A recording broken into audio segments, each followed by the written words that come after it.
তুর্কিতে আমেরিকার president Donald Trump হোটেলের যেই ফ্লোরে অবস্থান করেন তার সুনির্দিষ্ট তথ্য ছিল ইরানের কাছে। তুর্কি থেকে দেশে ফেরার পথে ট্রাম্পের এয়ারফোর্স ওয়ান বিমানে ক্ষেপণাস্ত্র হামলার পরিকল্পনা করে তেহরান। প্রেসিডেন্টকে হামলার ঝুঁকি থেকে বাঁচাতেই বিমান বদলে ফেলা হয়। আলাদা প্রতিবেদনে এসব তথ্য জানিয়েছে ব্রিটেনের সংবাদপত্র দ্য ইন্ডিপেন্ডেন্ট এবং আমেরিকার নিউ ইয়র্ক টাইমস।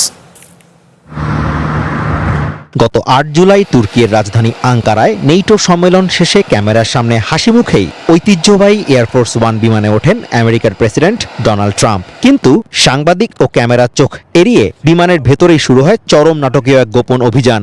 বিমানে ওঠার পরপরই ট্রাম্প ও তার ঘনিষ্ঠ কয়েকজন সহযোগীকে একটি খাবারের ক্যাটারিং ট্রাকে লুকিয়ে ফেলা হয়। এরপর রানওয়েতে অপেক্ষমান একটি ছোট C-32 সামরিক বিমানে ট্রাম্পকে অত্যন্ত গোপনে সরিয়ে নেওয়া হয়।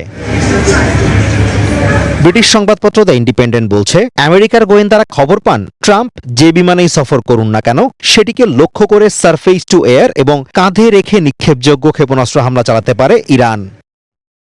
শুধু তাই নয়, নিউ ইয়র্ক টাইমস বলছে আঙ্কারায় ট্রাম্প ঠিক কোন হোটেলের কত তলায় অবস্থান করছিলেন সেই গোপন তথ্য পৌঁছে গিয়েছিল তেহরানে।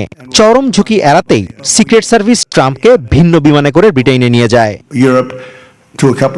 তবে ট্রাম্পকে ছোট বিমানে সরিয়ে নেওয়া হলেও মূল এয়ারফোর্স ওয়ানে বসিয়ে রাখা হয় পররাষ্ট্রমন্ত্রী মার্কো রুবিও এবং অর্থমন্ত্রী স্কট বেসেন্ট সহ মন্ত্রী পরিষদের বেশ কয়েকজন প্রভাবশালী সদস্যকে। মূলত সম্ভাব্য হামলাকারীদের বিভ্রান্ত করতে তাদের বহনকারী বিমানটিকে টোপ হিসেবে ব্যবহার করা হয়। আসল বিমানের শীর্ষ মন্ত্রীদের রেখে নিজে গোপনে সরে যাওয়া এবং সাংবাদিক সহ অন্যদের জীবন ঝুঁকিতে ফেলা নিয়ে আমেরিকাতেই সমালোচনার মুখে পড়ছেন প্রেসিডেন্ট ট্রাম্প। অন্যদিকে ট্রাম্পের দাবি তিনি কেবল সিক্রেট সার্ভিসের সিকিউরিটি প্রোটোকল মেনেই এই কাজ করেছেন। তবে প্রশ্ন উঠছে, আমেরিকার প্রেসিডেন্টের নিরাপত্তায় ক্যাবিনেট সদস্যদের এভাবে টোপ হিসেবে ব্যবহার করা কতটা যুক্তিসঙ্গত?